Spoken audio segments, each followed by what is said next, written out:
ನಮಸ್ಕಾರ ಕರ್ನಾಟಕ.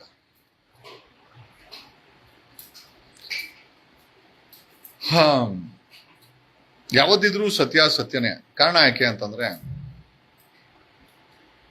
ಸುಳ್ಳನ್ನ ನಂಬೋರು, ಸುಳ್ಳನ್ನ ಸೃಷ್ಟಿ ಮಾಡೋಂಥವ್ರು, ಸುಳ್ಳಿನ ಜೊತೆ ಬದುಕೋರು, ಸುಳ್ಳಿನ ಜೊತೆನಲ್ಲಿ ಬ್ರೀಫ್ ಕೇಸ್ಗಳು ಇಸ್ಕೊಳೋಂಥವ್ರು, ಸುಳ್ಳನ್ನ ಪ್ರಸಾರ ಮಾಡೋವಂಥವ್ರು, ಸುಳ್ಳು ಹೇಳಿ ಬದುಕಕ್ಕೆ ಟ್ರೈ ಮಾಡೋವಂಥವ್ರು, ಸುಳ್ಳು ಪ್ರಚಾರ ಮಾಡೋರು, ಸುಳ್ಳು ವಿಷವನ್ನ ಜನರ ತಲೆಗೆ ಹಾಕಿ ಹಣ ಸಂಪಾದನೆ ಮಾಡುವಂತ ಕೆಲ ಮಾಧ್ಯಮಗಳು ಇವತ್ತು ಅವ್ರಿಗೆ ಕಿವಿ, ಕಣ್ಣು, ಬಾಯಿ ಎಲ್ಲ ಬಿದ್ದೋಗಿದೆ. ಯಾಕೆ ಅಂತ ಕೇಳ್ತೀರಾ? ಇವತ್ತು ಬಂಗ್ಲೆಗುಡ್ಡಕ್ಕೆ ಅಲ್ಲಿರುವಂತ ಫಲವಳಿಕೆಗಳನ್ನ ಅಥವಾ ಅಲ್ಲಿರುವಂತ ಹ್ಯೂಮನ್ ರಿಮೈನ್ಸ್ ಅನ್ನ ತರಲಿಕ್ಕೆ SIT ಅವರು ಹೋಗಿದ್ದಾರೆ. SIT ಅವರು ಹೋದಾಗ ಅಪ್ರಾಕ್ಸಿಮೇಟ್ಲಿ 5 ಅಸ್ಥಿ ಪಂಜರಗಳು ಸಿಕ್ಕಿದೆ. ಯಾವ ಮಾಧ್ಯಮದವರು ಸುದ್ದಿ ಮಾಡ್ತಾ ಇಲ್ಲ.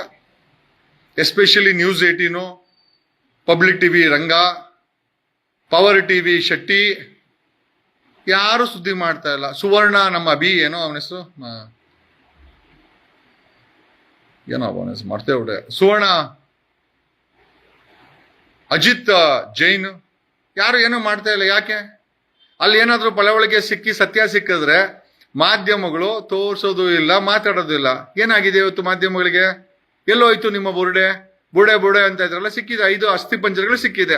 ಅಫಿಷಿಯಲ್ ಆಗಿ SIT ಅವರು ಹೇಳಿಲ್ಲ, ಬಟ್ ಆದರೆ ಅವ್ರು ತಗೊಂಬಂದಂತ ಅಸ್ಥಿ ಪಂಜರಗಳನ್ನ ಅಂದಾಜಿಸಿದಾಗ 5 ಅಸ್ಥಿ ಪಂಜರಗಳು ಇವತ್ತಿನ ಬಂಗ್ಲೆಗುಡ್ಡದಲ್ಲಿ ಸಿಕ್ಕಿದೆ. ಫಾರೆಸ್ಟ್ ಡಿಪಾರ್ಟ್ಮೆಂಟ್ ಅವರ ಪರ್ಮಿಷನ್ ತಗೊಂಡಿದ್ರು ಎಂಟ್ರಿ ಕೊಡ್ಲಿಕ್ಕೆ SIT ಅವರು. ಮುಂಚೆ ಯಾರೋ ನಮ್ಮ ಭೀಮಾ ಕರ್ಕೊಂಡು ಹೋದಾಗ ಫಾರೆಸ್ಟ್ ಡಿಪಾರ್ಟ್ಮೆಂಟ್ ಪರ್ಮಿಷನ್ ಇತ್ತು ಅಲ್ಲ ಗೊತ್ತಿಲ್ಲ. ಅಫಿಷಿಯಲ್ ಆಗಿ ಫಾರೆಸ್ಟ್ ಒಳಗಡೆ ಕಾಲಿಡ್ಬೇಕಾದ್ರೆ ಯಾರಾದ್ರೂ ಕೂಡ ಪರ್ಮಿಷನ್ ತಗೊಳ್ಬೇಕಾಗಿದೆ. ಅಂತ ಕೆಲಸವನ್ನ ಇವತ್ತು ಐ ಥಿಂಕ್ ನೆನ್ನೆ ಫಾರೆಸ್ಟ್ ಅಫಿಷಿಯಲ್ ನ ಕರೆಸಿ ಫಾರೆಸ್ಟ್ ಒಳಗಡೆ, ಅಂದ್ರೆ ಬಂಗ್ಲೆಗುಡ್ಡ ಅನ್ನೋದು ಕಾಡಲ್ವಾ, ಅರಣ್ಯ ಪ್ರದೇಶಕ್ಕೆ ಬರುತ್ತೆ. ರೇಂಜ್ ಆಫೀಸರ್ ಹತ್ರ ಪರ್ಮಿಷನ್ ತಗೊಂಡು SIT ಅವರು ತನಿಖೆನ ಮಾಡಬೇಕಾಗಿದೆ. ಅದಕ್ಕೆ ಬೇಕಾದಂತ ಲೀಗಲ್ ಫಾರ್ಮಾಲಿಟೀಸ್ಗಳನ್ನೆಲ್ಲ ಮಾಡಿಕೊಂಡು ಇವತ್ತು ಆ ಫಾರೆಸ್ಟ್ ಅಫಿಷಿಯಲ್ ನ ಕರೆಸ್ಕೊಂಡು ಸಂಬಂಧಪಟ್ಟಂತ AC ಇರಬಹುದು. ಯಾಕಂದ್ರೆ ಅಲ್ಲಿ ಅಸ್ಥಿ ಪಂಜರಗಳು ಸಿಕ್ಕಿದಾಗ AC ಬೇಕಾಗತ್ತೆ, ಗ್ರಾಮ ಪಂಚಾಯತಿ ಅವ್ರು ಬೇಕಾಗತ್ತೆ, ಡಾಕ್ಟರ್ಸ್ ಟೀಮ್ ಬೇಕಾಗತ್ತೆ, ಫಾರೆನ್ಸಿಕ್ ಬೇಕಾಗತ್ತೆ, ಮೆಡಿಕಲ್ ಟೀಮ್ ಬೇಕಾಗತ್ತೆ. ಎಲ್ಲ ಸೇರಿ ಇವತ್ತು ಬಂಗ್ಲೆಗುಡ್ಡದಲ್ಲಿ ಉಪ್ಪನ್ನ ತಗೊಂಡೋಗಿ ಒಂದು 5 ಅಸ್ಥಿ ಪಂಜರಗಳು 6, 7, 8 ಅಂತ ಹೇಳಿ ತೋರ್ಸಿದ್ರು.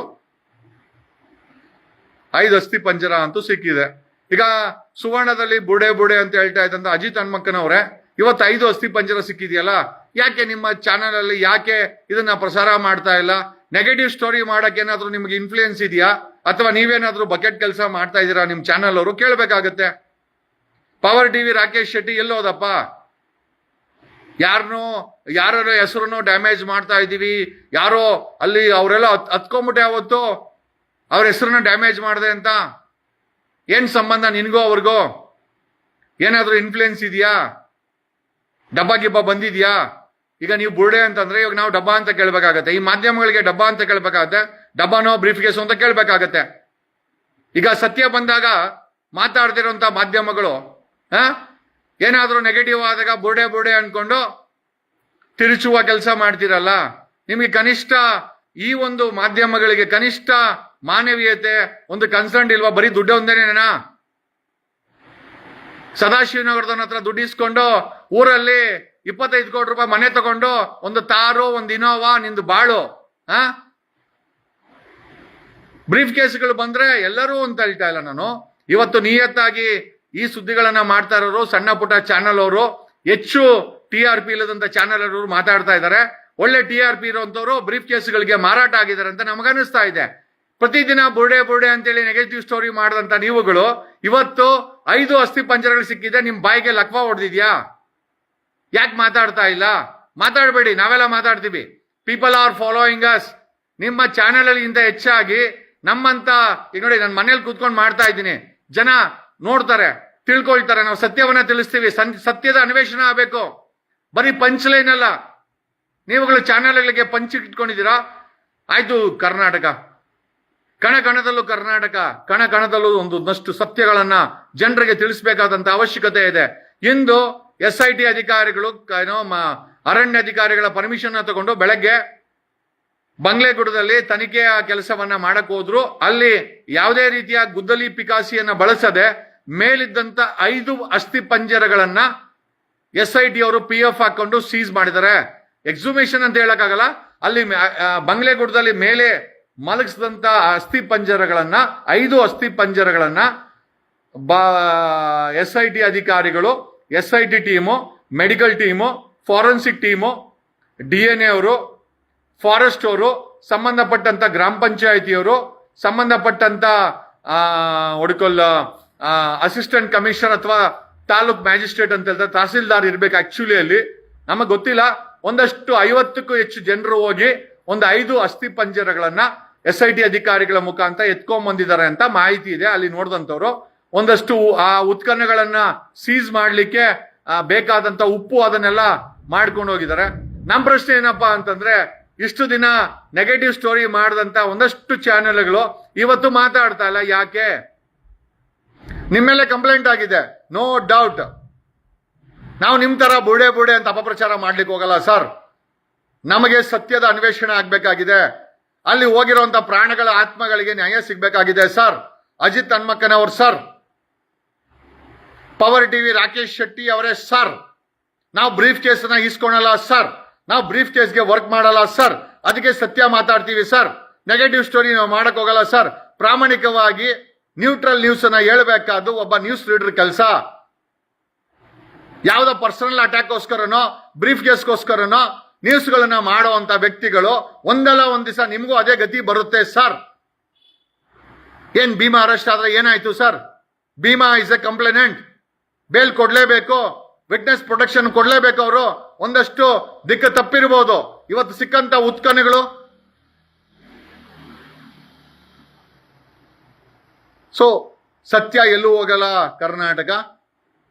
ಬಂಗ್ಲೆಗುಡದಲ್ಲಿ 5 ಅಸ್ಥಿ ಪಂಜರಗಳು ಸಿಕ್ಕಿದೆ. ಅಗೆಯದೆ 5 ಅಸ್ಥಿ ಪಂಜರಗಳು ಸಿಕ್ಕಿದೆ. Just imagine. ನನ್ನ ಹೆಸರು ವಿಶ್ವ, MLA ವಿಶ್ವ. ನನ್ನ ಹೆಸರು ಹೇಳಿದಾಗ ಅಸೆಂಬ್ಲಿನಲ್ಲಿ ನಿಂತಂತ ಎಕ್ಸುಮೇಷನ್ ಕಾರ್ಯ ಇವತ್ತು ಮತ್ತೆ ಪುನರಾರಂಭಗೊಂಡಿದೆ ಅಫಿಷಿಯಲ್ ಆಗಿ, with all establishment of law. Forest ಡಿಪಾರ್ಟ್ಮೆಂಟಿನ ಪರ್ಮಿಷನ್ ತಗೊಂಡು AC, ಗ್ರಾಮ ಪಂಚಾಯಿತಿಯವರು ಎಕ್ಸುಮೇಷನ್ ಅಗೆಯುವಂತ ಅವಶ್ಯಕತೆನೇ ಇಲ್ಲ. ಆ ಒಂದು ಅಸ್ಥಿ ಪಂಜರವನ್ನ ಇಡಲು ಬೇಕಾದಂತ ಎಲ್ಲ ಉಪಕರಣಗಳನ್ನ, ಸ್ಟೋರೇಜ್ ಡಿವೈಸ್ಗಳನ್ನ ತಂದಿದ್ರಂತೆ. ಅಂದ್ರೆ ಮುಂಚೆ ಮಾಡೋದಕ್ಕಿಂತ ಪ್ರೊಫೆಷನಲ್ ಆಗಿ SIT ಅವರು ಇವತ್ತು ಈ ಒಂದು ಪಳವಳಿಕೆಗಳನ್ನ ಸೀಸ್ ಮಾಡುವಂತ ಕಾರ್ಯವನ್ನ, ಮತ್ತೆ ಅಲ್ಲಿ ಪಂಚರು, ಅಲ್ಲಿ ಮಾಜರ್ ಮಾಡಬೇಕಾಗತ್ತೆ, ವಿಡಿಯೋಗ್ರಫಿ ಮಾಡಬೇಕಾಗತ್ತೆ, ಮಾಡಿದ್ದಾರೆ. That is what the truth is. ಎಲ್ಲೋಯ್ತು ಮಾಧ್ಯಮಗಳು? ಯಾರು ಬುರ್ಡೆ ಸರ್? ಅಜಿತ್ ಹನ್ಮಕ್ಕನವರೇ, ಯಾರು ಸರ್ ಬುರ್ಡೆ ನಮ್ಮಂತವರ ಕಂಪ್ಲೇನೆಂಟ? ಮಹೇಶ, ಸಮೀರ, ಯಾರು ಸರ್ ಬುರ್ಡೆ? 5 ಉತ್ಪನ್ನಗಳು ಸಿಕ್ಕಿದೆ, ಯಾರು ಸರ್ ಬುರ್ಡೆ? ಇಷ್ಟು ದಿನ ನೆಗೆಟಿವ್ ನ್ಯೂಸ್ ಮಾಡ್ತಾ ಇದ್ದಂತ ಪವರ್ ಟಿವಿ ರಾಕೇಶ್ ಶೆಟ್ಟಿ, ಯಾರು ಸರ್ ಬುರ್ಡೆ? ರಾಕಿ, ಯಾರಪ್ಪ ಬುರ್ಡೆ? ಅಜಿತ್, ಯಾರಪ್ಪ ಬುರ್ಡೆ? ಪಬ್ಲಿಕ್ ಟಿವಿ ರಂಗನಾಥ್, ಯಾರು Burde? We are asking a frank question. ಯಾಕೆ ನೀವು ಪ್ರಶ್ನೆ ಮಾಡಲ್ವಾ? ಬುರ್ಡೆ ಗ್ಯಾಂಗ್ಗೆ ದುಬೈಯಿಂದ ದುಡ್ಡು ಬಂದಿದೆ, ಸಾಬರ್ ದೇಶದಿಂದ ದುಡ್ಡು ಬಂದಿದೆ, ಟೆರರಿಸ್ಟ್ಗಳು ದುಡ್ಡು ಕೊಟ್ಟವ್ರೆ, ಎಲ್ಲ ಮಾತಾಡ್ತೀರಲ್ಲ. ಈಗ ನೀವು ಮಾತಾಡದಿರೋದಕ್ಕೆ ಕೊಲೆಗಾರರು ಎಷ್ಟು ದುಡ್ಡು ಕೊಟ್ಟವ್ರೆ ನಿಮ್ಗೆಲ್ಲ? We wanted to know, Karnataka wants to no.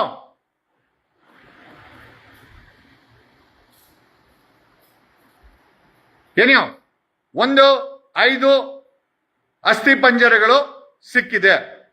This is the unofficial but truth, facts. ಇದು ನಾವು ಅವ್ರ ತರ ಬುಡೆ ಬಿಡಕ್ ಹೋಗೋದಿಲ್ಲ. ಯಾಕೆಂದ್ರೆ ಕನ್ನಡಿಗರು ನಮ್ಮ ನಂಬಿದ್ದಾರೆ. ನಾವು ಅವ್ರಿಗೆ ಮೋಸ ಮಾಡಿ ಸುಳ್ಳು ಹೇಳಿ ಬ್ರೀಫ್ ಕೇಸ್ ಇಸ್ಕೊಂಡು ಜೀವನ ಮಾಡುವಂತ ಅವಶ್ಯಕತೆ ಇಲ್ಲ. ಯಾಕೆಂದ್ರೆ ಕಣದಲ್ಲೂ ಕನ್ನಡ. ನಮ್ಮ ಕನ್ನಡಿಗರಿಗೆ ಸತ್ಯ ಹೇಳೋದೇ ನಮ್ಮ ಕೆಲಸ. ಡೆಫಿನೆಟ್ಲಿ ಅವರ ನಾಲ್ಗೆನಲ್ಲಿ ಎರಡೆರಡು ನಾಲ್ಗೆ ಇದೆ. ಕೆಲ ಮಾಧ್ಯಮಗಳ ನ್ಯೂಸ್ ರಿಪೋರ್ಟರ್ಗಳಿಗೆ ಎರಡೆರಡು ನಾಲ್ಗೆ ಇದೆ. ಅದಕ್ಕೋಸ್ಕರನೇ ನೋಡಿ ಇವನು ಸುಬ್ರಹ್ಮಣ್ಯ ಥರ್ಡ್ ಐ ಅವರು ರಿಪೋರ್ಟ್ ಮಾಡಿದ್ದಾರೆ. ಅದು ಬಿಟ್ರೆ ಯೂಟ್ಯೂಬರ್ಸ್ ರಿಪೋರ್ಟ್ ಮಾಡಿದ್ದಾರೆ. ನಾನು ಹೇಳಿದ್ದೆ ಮಂಗಳೂರು SP ಗೆ ಅರುಣ್ಗೆ, ಅರುಣ್ ಅಲ್ಲೇನಾದ್ರೂ ಗಲಾಟೆ ಪಲಾಟೆ ಆಯ್ತು, ಲಾಠಿ ರುಚಿ ತೋರಿಸ್ಲೇಬೇಕು ಅಲ್ಲಿರೋ ಗೂಂಡಾಗಳಿಗೆ ಅಂತ. ಯಾವ ಗಲಾಟೆನೂ ಆಗಿಲ್ಲ. ಆಗಿದ್ರೆ ಅದ್ರ ಕಥೆನೇ ಬೇರೆ ಆಗ್ತಾ ಇತ್ತು. We want a peace. ಅಲ್ಲಿ ಸರ್ಕಾರ ತನಿಖೆ ಮಾಡ್ತಾ ಇದೆ. ಯಾವ ಗೂಂಡಾಗಳಿಗೂ ಅವಕಾಶ ಇರಬಾರ್ದು ಅಂತ ನಾವು ಪದೇ ಪದೇ ಹೇಳಿದ್ವಿ. And today there is no nuisance. Nuisance ಮಾಡಿದ್ರೆ ಲಾಠಿ ಇದೆ, ಪೊಲೀಸರು ಇದ್ದಾರೆ, ಏನ್ ಮಾಡ್ಬೇಕು ಅಂತ ನಿಮ್ಗೆ ಹೇಳ್ಬೇಕಾಗಿಲ್ಲ. Dharmasthala is not a republic. It is under the constitution. It's a part of republican India. ಕರ್ನಾಟಕದ ಒಂದು ಅವಿಭಾಜ್ಯ ಅಂಗ. ಅಲ್ಲಿ ಯಾವನೋ ಗೂಂಡ ತನ್ನ ದುರಂಕರ ಮರಿತಾನೆ ಅಂತಂದ್ರೆ ಲಾ ಅಂಡ್ ಆರ್ಡರ್ ನ ಮೇಂಟೈನ್ ಮಾಡ್ಬೇಕಾದ್ರೆ ಮಂಗಳೂರು SP, ಸಂಬಂಧಪಟ್ಟಂತ DYSP, ಧರ್ಮಸ್ಥಳ, ಬೆಳ್ತಂಗಡಿ ಪೊಲೀಸ್, ಅಲ್ಲಿರುವಂತ SIT ಜವಾಬ್ದಾರಿ ಆಗ್ತೀರಾ. ಇವತ್ ಯಾವನಾದ್ರೂ ಅಲ್ಲಿ ಬಾಲ ಬೆಚ್ಚಿದ್ರೆ ಪೊಲೀಸರು ಆಕ್ಷನ್ ಮಾಡಿಲ್ಲ ಅಂದಿದ್ರೆ ಅದಕ್ಕೆ ಬೇರೆ ತಯಾರಿ ಮಾಡಿದ್ವಿ. We were watching from morning. ನಾವು ಬೆಳಗ್ಗೆಯಿಂದ ವಾಚ್ ಮಾಡ್ತಾ ಇದ್ವಿ. ಏನೋ ದಟ್ಸ್ ಒನ್ ಪಾರ್ಟ್. ಎರಡನೇ ಪಾರ್ಟ್ ಏನು ಅಂತಂದ್ರೆ, ಒಂದು ಭ್ರಷ್ಟಾಚಾರದ ಒಂದು ಇನ್ಫಾರ್ಮೇಶನ್ ಇದೆ. ಏನದಂತ ಅಲ್ಲಿ ಜಸ್ಟ್ ಬನ್ನಿ ಮೇಲೆ ಆಫೀಸ್ಗೆ ಹೋಗೋಣ. We have just got on information. ಏನ್ ಇನ್ಫಾರ್ಮೇಶನ್ ಅಂತಂದ್ರೆ, ಈ ನಾವ್ ಹೇಳ್ತಾ ಇದ್ವಲ್ಲ ಮಾಧ್ಯಮಗಳಿಗೆ, ಕೆಲವು ಮಾಧ್ಯಮಗಳಿಗೆ ಬ್ರೀಫ್ ಕೇಸ್ ಇಸ್ಕೊಂಡಿದ್ದೀರಾ ಅಂತ. ಅದೇ ರೀತಿ SIT ಟೀಮ್ ಅಲ್ಲಿರೋ ಒಬ್ಬ ಅಧಿಕಾರಿ, SIT ಟೀಮ್ ಅಲ್ಲಿರೋ ಒಬ್ಬ ಅಧಿಕಾರಿ ಯಾರು ಅಂತ ಅದಾದ್ಮೇಲೆ ಹೇಳೋಣ. ಕಳೆದ ಒಂದು ವಾರದಲ್ಲಿ 15 ದಿವಸದಲ್ಲಿ ಅನ್ಕೊಳ್ಳಿ, 15 ದಿವಸದಲ್ಲಿ SIT ಒಂದು ಅಧಿಕಾರಿ, ಒಬ್ಬ ಅಧಿಕಾರಿ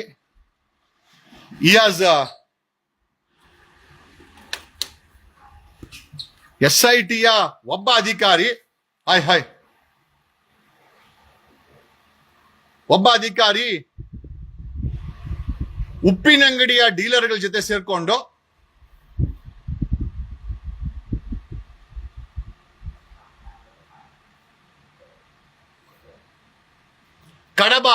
ಕಡಬದಲ್ಲಿ 40 ಎಕರೆ ಜಮೀನ್ಗೆ SIT ಒಬ್ಬ ಅಧಿಕಾರಿ, ಅಫಿಷಿಯಲ್, ಪೊಲೀಸ್ ಅಫಿಷಿಯಲ್, ಒಬ್ಬ ಪೊಲೀಸ್ ಅಫಿಷಿಯಲ್, SIT ಒಬ್ಬ ಪೊಲೀಸ್ ಅಫಿಷಿಯಲ್ ಕಡಬದಲ್ಲಿ 40 ಎಕರೆ ಜಮೀನಿಗೆ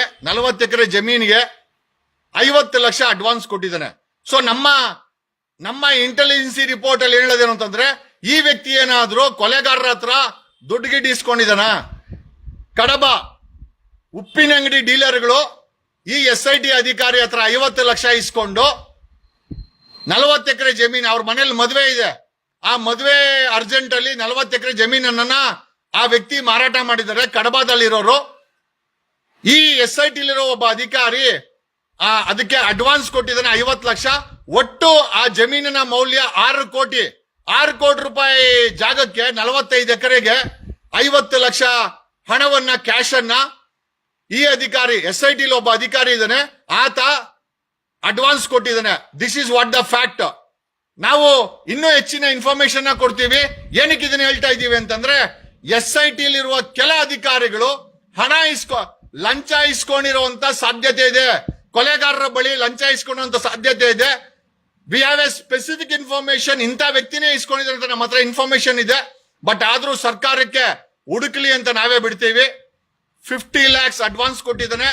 6 ಕೋಟಿ ರೂಪಾಯಿ ಲ್ಯಾಂಡ್, ಒಟ್ಟು 35 ಎಕರೆ ಧರ್ಮಸ್ಥಳದ ಕಡಬ ಹತ್ರ ಅವನು ಅಡ್ವಾನ್ಸ್ ಮಾಡಿದ್ದಾನೆ. ಆ ವ್ಯಕ್ತಿ ಧರ್ಮಸ್ಥಳದ ಹತ್ಯಾಕಾಂಡದ SIT ನಲ್ಲಿ ಆತನು ಸಹ ಒಬ್ಬ ಅಫಿಷಿಯಲ್, ಒಬ್ಬ ಪೊಲೀಸ್ ಅಫಿಷಿಯಲ್. ಆ police official 50 lakh advance amount ಅನ್ನ ಕಡಬದಲ್ಲಿ 35 ಎಕರೆ ಲ್ಯಾಂಡ್ಗೆ 35-40 ಎಕರೆ ಲ್ಯಾಂಡ್ಗೆ ಅಡ್ವಾನ್ಸ್ ಕೊಟ್ಟಿದ್ದಾನೆ. ಒಟ್ಟು ಅದರ ಮೌಲ್ಯ 6.5 ಕೋಟಿ. ರಿಜಿಸ್ಟರ್ ಮಾಡಿಸ್ಕೊಳ್ತಾನೆ, ಇನ್ನೊಂದು 2-3 ದಿವಸದಲ್ಲಿ ರಿಜಿಸ್ಟರ್ ಮಾಡಿಸ್ಕೊಳ್ತಾನೆ ಅಂತ ನಮ್ಮ ಹತ್ರ ಮಾಹಿತಿ ಇದೆ. This is our intelligence information. ನಾವ್ ಇದನ್ನ ಯಾಕೆ ಹೇಳ್ತಾ ಇದೀವಿ ಸರ್ಕಾರಕ್ಕೆ ಕುಲ್ಲ ಅಂತಂದ್ರೆ, I have an evidence. SIT ಒಬ್ಬ ಅಧಿಕಾರಿ ಆಮಿಷಕ್ಕೆ ಒಳಗಾಗಿದ್ದಾನೆ ಅನ್ನೋ ಎಲ್ಲಾ ಸಾಧ್ಯತೆಗಳಿದೆ. ಅವನ ಸಂಬಳ ಪೂರ್ತಿ 1 ಕೋಟಿ ರೂಪಾಯಿ ಬಡಲ್ಲ, 6.5 ಕೋಟಿ ರೂಪಾಯಿ ಲ್ಯಾಂಡ್ ಅನ್ನ ಯಾರ ಹೆಸರಲ್ಲಿ ತಗೊಳ್ತಾನೆ ಗೊತ್ತಿಲ್ಲ. ಬಟ್ ಇದನ್ನ ಡೀಲ್ ಮಾಡಿರೋರು ಉಪ್ಪಿನಂಗಡಿ ಡೀಲರ್ಗಳು, ಈ ರಿಯಲ್ ಎಸ್ಟೇಟ್ ಡೀಲರ್ಗಳು ಈ ಲ್ಯಾಂಡ್ ಅನ್ನ SIT ಆ ಅಧಿಕಾರಿಗೆ 35 ಎಕರೆ ಕಡಬದಲ್ಲಿರುವ ಒಬ್ಬ ಮುಸ್ಲಿಂ ವ್ಯಕ್ತಿಯ ಲ್ಯಾಂಡ್ ಅನ್ನ ಈ ವ್ಯಕ್ತಿ ತಗೊಂಡಿದ್ದಾನೆ. ಅದು SIT ತನಿಖೆ ನಡಿಬೇಕಾದ್ರೆ ಅಡ್ವಾನ್ಸ್ ಆಗಿದೆ ಅಂತಂದ್ರೆ ಕೊಲೆಗಾರರಿಂದ ಈ ವ್ಯಕ್ತಿ ಏನಾದ್ರೂ ಆಮಿಷಕ್ಕೆ ಒಳಗಾದ್ನ? ದಟ್ ಈಸ್ ವಾಟ್ ನಮ್ಮ ಇನ್ಫಾರ್ಮೇಶನ್ ಇದೆ. ಅಂದ್ರೆ SIT ಯಲ್ಲೂ ಸಹ ವ್ಯಾಪಾರ ಮಾಡುವಂತ ಮನಸ್ಥಿತಿ ಇರುವಂತ ಭ್ರಷ್ಟ ಅಧಿಕಾರಿಗಳಿದ್ದಾರೆ. ಒಂದು ಕಡೆ ಐದು ಮಾನವ ಐ ಥಿಂಕ್ ಸ್ಕೆಲಿಟನ್ ಸಿಕ್ಕಿದೆ. ಇನ್ನೊಂದು ಕಡೆ SIT ಒಬ್ಬ ಅಧಿಕಾರಿ 50 ಲಕ್ಷ ಅಡ್ವಾನ್ಸ್ ಕೊಟ್ಟಿದ್ದಾನೆ ಕಡಬಾದಲ್ಲಿ 35 ಎಕರೆ ಲ್ಯಾಂಡ್ಗೆ. ಒಟ್ಟು ಅದರ ಮೌಲ್ಯ 6.5 ಕೋಟಿ. ಮುಸ್ಲಿಂ ವ್ಯಕ್ತಿ, ಅವರ ಮನೆಯಲ್ಲಿ ಮದುವೆ ಇದೆ ಅಂತ ಆತ ಮಾರ್ತಾ ಇದ್ದಾನೆ. ಈತ SIT ಅಧಿಕಾರಿ 50 ಲಕ್ಷ ಉಪ್ಪಿನಂಗಡಿಯ ಡೀಲರ್ಗಳ ಮುಖಾಂತರ ಅಡ್ವಾನ್ಸ್ ಕೊಟ್ಟಿದ್ದಾನೆ. ನಮಗೆ ಡೌಟ್ ಏನು ಅಂತಂದ್ರೆ ಈತ ಏನಾದ್ರು ಕೊಲೆಗಾರ ಹತ್ರ ಡೀಲ್ ಆಗ್ಬಿಟ್ಟಿದಾನ? ಈ ಮಾಹಿತಿಯನ್ನ ಬಹಿರಂಗಪಡಿಸಿದ್ದೇವೆ. ಏನಕ್ಕೆ ಅಂತಂದ್ರೆ SIT should be on I alert. ನಿಮ್ಮ ಪ್ರತಿಯೊಂದು ಮೂಮೆಂಟ್ ಅನ್ನ ನಮ್ಮ ನೆಟ್ವರ್ಕ್ ವಾಚ್ ಮಾಡ್ತಾ ಇರ್ತದೆ. ನೀವ್ ಏನೇ ಮಾಡಿದ್ರು ಕೂಡ ಹೆಚ್ಚು ಕಡಿಮೆ ನಮ್ಗೆ ಗೊತ್ತಾಗತ್ತೆ. ಗೊತ್ತಾದ್ರೆ ಬೆಳ್ತಂಗಡಿ ಜೈಲಂತೂ ಗ್ಯಾರಂಟಿ ನಿಮ್ಗೆ. ನಿಮ್ಮಲ್ಲಿರೋ ಒಬ್ಬ ಅಧಿಕಾರಿ 50 ಲಕ್ಷ ಹಣ ಕೊಟ್ಟಿದ್ದಾನೆ, ಎಲ್ಲಿಂದ ಬಂತು ಅವನಿಗೆ? ಅದು ಧರ್ಮಸ್ಥಳದ ತನಿಖೆ ನಡಿಬೇಕಾದ್ರೆ 6.5 ಕೋಟಿ ರೂಪಾಯಿ ಏನೋ ಕಡಪದಲ್ಲಿ ಲ್ಯಾಂಡ್ ಅನ್ನ ಡೀಲ್ಗೆ ಇನ್ವೆಸ್ಟ್ಮೆಂಟ್ ಮಾಡ್ತಾನೆ ಅಂತಂದ್ರೆ ಅವನೇನಾದ್ರೂ ಡೀಲ್ ಆಗಿದಾನ? ಆಮೇಲೆ ನಾನು ಪದೇ ಹೇಳ್ತಾ ಇದ್ದೆ, SIT ಅಧಿಕಾರಿಗಳನ್ನ ಮಂಪರು ಪರೀಕ್ಷೆಗೆ ಒಳಸ್ಪಡಿಸಬೇಕಾಗುತ್ತೆ ಅಂತ. ವಾಲಂಟ್ರಿಯಾಗಿ ಒಂದು ಕೆಲಸ ಮಾಡಿ, ನೀವು ಇನ್ವೆಸ್ಟಿಗೇಷನ್ ಮಾಡ್ಕೊಂಡೆ SIT 20 ಅಧಿಕಾರಿಗಳು ಮಂಪರು ಪರೀಕ್ಷೆಗೆ ನೀವೇ ಒಳಗಾಗ್ಬಿಡಿ. ಕಾರಣ ಯಾಕೆ ಅಂತಂದ್ರೆ ಕರ್ನಾಟಕ ವಾಂಟ್ಸ್ ಟು ನೋ ನೀವ್ ಯಾವುದೇ ಇನ್ಫ್ಲೂಯೆನ್ಸ್ಗೆ ಒಳಗಾಗಿಲ್ಲ ಅಂತ. ನೀವೆಲ್ಲ ವಾಲಂಟ್ರಿಗೆ ಆಗಿ, ಬೇಕಾದ್ರೆ ನಾವೇ ಒಂದು ಅಪ್ಲಿಕೇಶನ್ ಫೈಲ್ ಮಾಡ್ತೀವಿ SIT ಅಧಿಕಾರಿಗಳನ್ನ ಮಂಪರು ಪರೀಕ್ಷೆಗೆ ಒಳಗಾಡ್ಪಡಿಸಿ ಅಂತ. ನೀವು ಅಂತ ಕೋರ್ಟಲ್ಲಿ ಒಪ್ಕೊಂಡ್ರೆ ಅಲ್ಲಿಗೆ ನಮಗ್ ಕ್ಲಾರಿಫೈ ಆಗುತ್ತೆ ನೀವುಗಳು ಯಾರು ಕೂಡ ಲಂಚಕ್ಕೆ, ಆಮಿಷಕ್ಕೆ, ಸರ್ಕಾರದಲ್ಲಿರೋ ಇನ್ಫ್ಲೂಯೆನ್ಸ್ಗೆ ಒಳಗಾಗಿಲ್ಲ ಅಂತ. ಅಕಸ್ಮಾತ್ ನೀವೇನಾದ್ರೂ ವಾಲಂಟ್ರಿ ಆಗಿ ಮಂಪರ ಪರೀಕ್ಷೆಗೆ ಒಳಗಾಗಿಲ್ಲ ಅಂತಂದ್ರೆ it is confirmed you are a part of influence conspirators ಅಂತ ನಮಗೆ ಗೊತ್ತಾಗುತ್ತೆ. ನೀವೇನ್ ಅನ್ಕೊಂಡಿದೀರಾ SIT ನ ಅಷ್ಟು ಈಸಿಯಾಗಿ ಬಿಟ್ಬಿಡ್ತೀವ? ನಿಮ್ಮಲ್ಲೇ ಒಬ್ಬ ದೊಡ್ಡ ಕಳ್ಳ 50 ಲಕ್ಷ ಅಡ್ವಾನ್ಸ್ ಕೊಟ್ಟಿದ್ದಾನೆ ಉಪ್ಪಿನಂಗಡಿ ಡೀಲರ್ಸ್ ಅಂತ ಮಾಹಿತಿ ಬಂದಿದೆ. ಹೊಟ್ಟೆಗೇನೋ ತಿಂತೀರಾ ನೀವೆಲ್ಲ? ತನಿಖೆ ಮಾಡ್ರೋ ಅಂತಂದ್ರೆ ಡೀಲ್ಗಳು ಮಾಡ್ಕೊಂತೀರಾ? ಎಲ್ಲರೂ ಅಲ್ಲ, ಒಬ್ಬ ಉಪ್ಪಿನಂಗಡಿಯಲ್ಲಿ ಕಡಬದಲ್ಲಿ 35 ಎಕರೆ ಲ್ಯಾಂಡ್, ಅದು ಮುಸ್ಲಿಂ ಅವ್ರದ್ದು, ಅವ್ರ ಮನೇಲಿ ಮದುವೆ ಇದೆ. ಆ ಲ್ಯಾಂಡ್ ಅನ್ನ ಅಡ್ವಾನ್ಸ್ ಕೊಟ್ಟಿದ್ದಾನೆ, ರಿಜಿಸ್ಟ್ರೇಷನ್ ಆಗ್ಲಿ ಅಂತ ನಾವು ಕಾಯ್ತಾ ಇದ್ದೀವಿ. We have a perfect name also. ಅವ್ನು ಯಾರು ಅಂತ ಕೂಡ ನನಗೆ ಗೊತ್ತಿದೆ. ಬಟ್ ಏನು ಅಂತಂದ್ರೆ ಆನ್ ಗೋಯಿಂಗ್ ಇನ್ವೆಸ್ಟಿಗೇಷನ್ ನಾನು ಡಿಸ್ಟರ್ಬ್ ಮಾಡಕ್ ಇಷ್ಟ ಇಲ್ಲ. ಅಟ್ ದ ಸೇಮ್ ಟೈಮ್ ಈ ರೀತಿ ಅಡ್ವಾನ್ಸ್ ಕೊಟ್ಟಾಗ ಆಮಿಷಕ್ಕೆ ಒಳಗಾಗಿದ್ರೆ ಅವನು ಬದಲಾವಣೆ ಆಗ್ಲಿ ಅನ್ನೋದು ಕೂಡ ನಮ್ಮ ಉದ್ದೇಶ ಆಗಿದೆ. ನಮಗೆ ಆನ್ ಗೋಯಿಂಗ್ ಇನ್ವೆಸ್ಟಿಗೇಷನ್ ಡಿಸ್ಟರ್ಬ್ ಮಾಡಕ್ ಇಷ್ಟ ಇಲ್ಲ. But at the same time ಅಲ್ಲಿರೋರು ಯಾವನಾದ್ರೂ ದುಡ್ಡು ಇಸ್ಕೊಂಡು ಆಮಿಷಕ್ಕೆ ಒಳಗಾಗಿದ್ರೆ ಅದನ್ನ ಎಕ್ಸ್ಪೋಸ್ ಮಾಡಿ ಅವರನ್ನ ದಾರಿ ತರಬೇಕಾದ್ದು ಸಹ ನಮ್ಮ ಜವಾಬ್ದಾರಿ ಆಗುತ್ತೆ. It's a principal fundamental duties on our shoulders ಅಂತ ಹೇಳುತ್ತಾ, we don't care what you are. ನೀವು IPS ಆಗಿರ್ಲಿ, DIGನೇ ಆಗಿರ್ಲಿ, DGPನೇ ಆಗಿರ್ಲಿ, ಸಂವಿಧಾನದ ಕೆಳಗಡೆ ನೀವೆಲ್ಲ ಪಬ್ಲಿಕ್ ಸರ್ವೆಂಟ್ಸು. ಸಾಂವಿಧಾನಿಕವಾಗಿ ಸಾರ್ವಜನಿಕ ಹಿತಾಸಕ್ತಿನಲ್ಲಿ ಸತ್ಯವನ್ನ ಎತ್ತಿ ಹಿಡಿತಾ ನೀವು ಕೆಲಸ ಮಾಡ್ಬೇಕೇ ಹೊರತು ಆಮಿಷಕ್ಕೆ, ಲಂಚಕ್ಕೆ, ಕೊಲೆಗಾರ ಕೂಡ ದುಡ್ಡಿಗೇನಾದ್ರೂ ಒಳಗಾರ್ರೆ ನಿಮ್ಮನ್ನು ಕೂಡ. ಆಮೇಲೆ ಮೋಸ್ಟ್ ಪ್ರಾಬಲಿ ಈ ವಿಡಿಯೋ ನೋಡೋ ಅಧಿಕಾರಿ ಗೊತ್ತಿರುತ್ತೆ ಅದು ಅವನೇ ಅಂತ. ನನಗೂ ಗೊತ್ತು ಅವನು ಯಾರು ಅಂತ. ಬಟ್ ಒಂದೇ ಒಂದು ವಿಚಾರ ಏನು ಅಂತಂದ್ರೆ, we do not want to disturb the morals of the SIT team. ಏನೇ ಸ್ನೇಹಿತರೆ, 5 ಬುಡೆ ಅಂತ ಹೇಳ್ತಾ ಇದ್ದಂತ ಮಾಧ್ಯಮಗಳಿಗೆ, ಎಸ್ಪೆಷಲಿ ರಾಕೇಶ್ ಶೆಟ್ಟಿಗೆ, ಅಜಿತ್ ಹನ್ಮಕ್ಕನವ್ರಿಗೆ, ಪಬ್ಲಿಕ್ ಟಿವಿಯ ರಂಗನಾಥ್ ಅವ್ರಿಗೆ ಹೇಳೋದೇನು ಅಂತಂದ್ರೆ, 5 ಮಾನವ ಸ್ಕೆಲಿಟನ್ ಸಿಕ್ಕಿದೆ. ನಿಮ್ಮ ಟಿವಿ ಚಾನೆಲ್ ಇವತ್ತು ಮಾತಾಡ್ತಾ ಇಲ್ಲ. ಸುಳ್ಳು ಸುದ್ದಿಯನ್ನ ಹಬ್ಬಿಸ್ತಾ ಇದ್ದಂತ ಕೆಲ ಚಾನೆಲ್ ಇವತ್ತು ಮಾತಾಡ್ತಾ ಇಲ್ಲ. ಸತ್ಯ ಮಾತಾಡ್ರಿ ರೀ. Thanks a lot, love you all. ಒಂದಂತೂ ನಿಜ, ಸತ್ಯ ಬೆಂಕಿ ಇದ್ದಾಗೆ ಯಾವತ್ತಿದ್ರೂ ಒಳಗಡೆ ಬಂದೇ ಬರುತ್ತೆ. ಡು ಯು ನೋ, ನಮ್ಮ ಕಚೇರಿಯಿಂದ ಮೋರ್ ದ್ಯಾನ್ 1,000ಕ್ಕೂ ಹೆಚ್ಚು ಲೆಟರ್ಸು ಸುಪ್ರೀಂ ಕೋರ್ಟ್ಗೆ, ಹೈಕೋರ್ಟ್ಗೆ, CBIಗೆ, EDಗೆ, CM ಆಫೀಸ್ಗೆ, SITಗೆ, ಮತ್ತೆ ಇತರೆ income tax department, director general of income tax, director of revenue intelligence, economic offence wing, CBI, more than 1,000ಕ್ಕೂ ಹೆಚ್ಚು ಕರೆಸ್ಪಾಂಡೆನ್ಸ್ ಮಾಡಿದ್ದೀವಿ ನಮ್ಮ ಟೀಮು. ಕಳೆದ 1 ವಾರದಲ್ಲಿ. ಇವತ್ತೊಂದೇ ದಿವಸ 150ಕ್ಕೂ ಹೆಚ್ಚು ಪೋಸ್ಟ್ ನಮ್ಮ ಆಫೀಸಿಂದ ಧರ್ಮಸ್ಥಳದ ವಿಚಾರವಾಗಿ ಪೋಸ್ಟ್ ಮಾಡಿದ್ದೀವಿ. We are very serious about this matters. ಯಾರನ್ನು ಭಕ್ಷಿಸುವಂತಹ ಸಮಸ್ಯೆ ಪ್ರಮೇಯವೇ ಇಲ್ಲ. ಅದು SIT ಅಧಿಕಾರಿಗಳಾಗಿದ್ರು ಸಹ ಯಾವ SIT ಅಧಿಕಾರಿ ಅಡ್ವಾನ್ಸ್ ಕೊಟ್ಟಿದ್ದಾನೆ ಅವನ ಮೇಲೆ CBI ಕಂಪ್ಲೇಂಟ್ ಆಗಿದೆ, ಅವನ ಮೇಲೆ DRI ಕಂಪ್ಲೇಂಟ್ ಆಗಿದೆ, ಅವನ ಮೇಲೆ ED ಕಂಪ್ಲೇಂಟ್ ಆಗಿದೆ, ಅವನ ಮೇಲೆ CBDT central board of direct ಟ್ಯಾಕ್ಸ್ಗೆ ಕಂಪ್ಲೇಂಟ್ ಆಗಿದೆ, ಅವನ ಮೇಲೆ ಎಕನಾಮಿಕ್ ಅಫೆನ್ಸ್ ವಿಂಗ್ CBI ನಲ್ಲಿ ಸ್ಪೆಷಲ್ ಸೆಲ್ ಇದೆ, ಅವ್ರಿಗೆ ಆಗಿದೆ. We have send a complaint to Supreme Court Chief Justice. We have sent a complaint to High Court Chief Justice. We have sent a copy to Chief Minister of Karnataka Siddaramaiah. We have also sent a copy to SIT. Thanks a lot. ಸತ್ಯವಾಗಿರುತ್ತೆ, ಪರವಾಗಿಲ್ಲ. 100 ಜನ Michael ಇಟ್ಕೊಂಡು ಸುಳ್ಳನ್ನ ಅಪಪ್ರಚಾರ ಮಾಡಿದ್ರು ಸತ್ಯ ಕೊನೆಗೆ ಉಳಿಯೋದು ಸತ್ಯನೇ ಅಂತ ನಾನು ಹೇಳುತ್ತಾ, ನಾವ್ ಯಾರೋ ಸತ್ಯಕ್ಕೆ ದೊಡ್ಡವರೇನಲ್ಲ. ನಾವು ತಪ್ಪು ಮಾಡೋದು ಕೂಡ ನೀವು ನಮ್ಮನ್ನ ಪ್ರಶ್ನೆ ಮಾಡ್ಬೋದು. But at the same time ತಪ್ಪು ಮಾಡಿರೋದು ಕಣ್ಣು ಕಾಣಿಸ್ತಾ ಇದ್ರೆ ಸುಳ್ಳನ್ನ ಅಪಪ್ರಚಾರ ಮಾಡ್ಕೊಂಡು ಬ್ರೀಫ್ ಕೇಸ್ಗಳು ಇಸ್ಕೊಂಡು ಇವತ್ತು ತೆಪ್ಪಗೆ ಬಾಯಿ ಮುಚ್ಕೊಂಡು ಬಿದ್ದಿರೋ ಮಾಧ್ಯಮಗಳಿಗೆ ನಾನು ಹೇಳೋದು ಇಷ್ಟೇನೆ, every dog has its own day. Okay, ಪ್ರತಿ ನಾಯಿಗೂ ತನ್ನದೇ ಆದಂತ ದಿನ ಇದೆ. ತಾಳ್ಮೆಯಿಂದ ನಾವೆಲ್ಲ ಕಾಯ್ತೀವಿ. ಏನ್ ನಮ್ಮ ಮೇಲೆಲ್ಲ FIR ಆಗ್ಬಿಟ್ರೆ, ಆಮೇಲೆ ಮಹೇಶ್ ಅವ್ರ ಮೇಲೆ FIR ಆಗ್ಬಿಟ್ರೆ, ಆ ಟೀಮ್ಗಳ ಮೇಲೆ ಸಮೀರ್ ಮೇಲೆ FIR ಆಗ್ಬಿಟ್ರೆ ಭಯ ಬೀಳ್ತಾರ? ಯಾವನ್ ಬೇಕಾರ ಭಯ ಬೀಳ್ಬೋದು, ನಾನ್ ಮಾತ್ರ ಭಯ ಬೀಳಲ್ಲ. ಯಾಕಂದ್ರೆ ನಾನು ನಂಬಿರೋದು ಈ ದೇಶದ ಸಂವಿಧಾನವನ್ನ. ಜನರ ಜೊತೆ Jaggu. Thanks a lot. Love you all. Good night. See you all. SIT correct ಆಗಿ ಕೆಲಸ ಮಾಡ್ತಾ ಇದೆ ಅಂತ ಅನಿಸುತ್ತೆ. ಮಾಡ್ಲಿಲ್ಲ ನಾನು ಮಾಡಿಸ್ತೀನಿ. CM ಸಿದ್ದರಾಮಯ್ಯ ಮಾತು ಕೇಳ್ತಾರಲ್ಲ ಗೊತ್ತಿಲ್ಲ, SIT ನ ನಾನೇ ರುಬ್ಬೋದು. Thank you.